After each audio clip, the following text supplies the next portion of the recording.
Kayla Elizabeth McPhail. I am currently a 17-year-old junior in attendance at Harmony Science Academy, Carrollton, in Texas. For my clinical specialty, I decided to take a dive in the career of a neurodiagnostic technician. If that sounds interesting to you, go ahead and stay for the rest of the video. Neurodiagnostics is an allied healthcare profession that records, monitors, and analyzes nervous system function to promote effective treatment of pathologic conditions that is ever expanding. This field requires individual initiative, reasoning skills, and sound judgment to prepare images and record and collect data from procedures to help with the diagnosis of diseases or pathologies dealing with the central nervous system and or the peripheral nervous system with a leading physician. Now, if anything I said has caught your attention and maybe has even made you thought that maybe a neurodiagnostic technician could be a possible career for me, then let's go ahead and go through the education and training.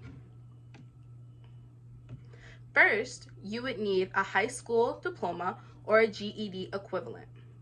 Then you can either earn your associates in a related field or earn a post-secondary certificate from an accredited neurodiagnostic technician program. Once you have completed one of these paths above, you will be eligible to then take the National Professional Certification Exam. Once you pass this exam with flying colors, you will be a certified neurodiagnostic technician that can work at hospitals, outpatient clinics, or even private practices. Sounds great, huh? I chose this field of study not just because I want to go into being a neurosurgeon and I wanted to learn more about neuro-related fields, but also because I feel like I reflect the traits needed in this career, such as my critical thinking skills in problems big or small that lead me to unthought of solutions, my dependability on getting anything done I commit to, my sound judgment to make the right decisions for the patient situation at hand, and most importantly, my extroverted communication skills to give the patient the best quality of medical care while executing my job.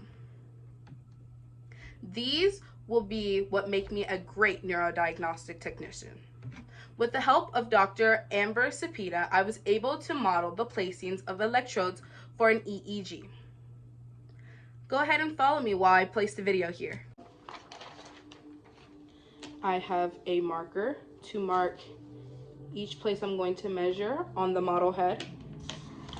Then I have my stickers that will go on each part that I have labeled.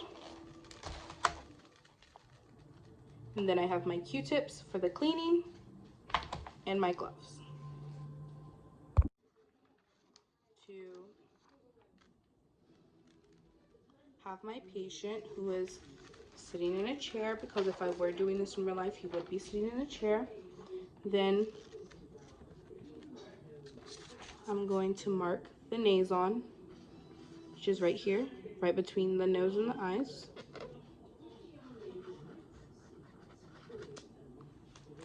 Then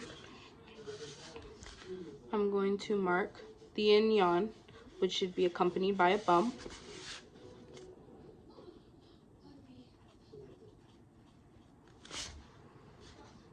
Then I'm going to mark the preocular point.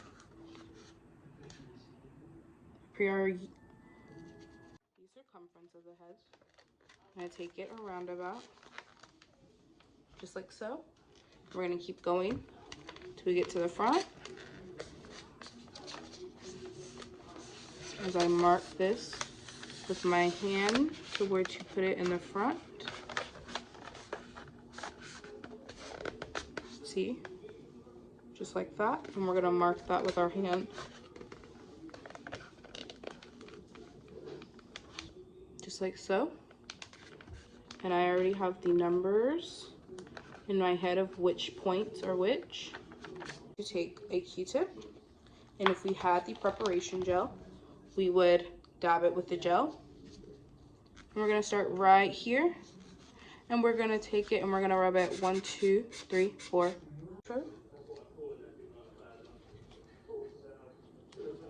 on our marking right here. Pressure, not too much. There we go. And if these had wires, we would take the wire and we would make sure that the wires would be facing back to me while I'm doing it, so that way it makes it less heavy on the patient. See? We're going to take a piece of tape, or you can take gauze. I just feel like personally the tape works a little bit better. And we're going to place it over the electrode. Pressure forming around it. And it is clear tape, so you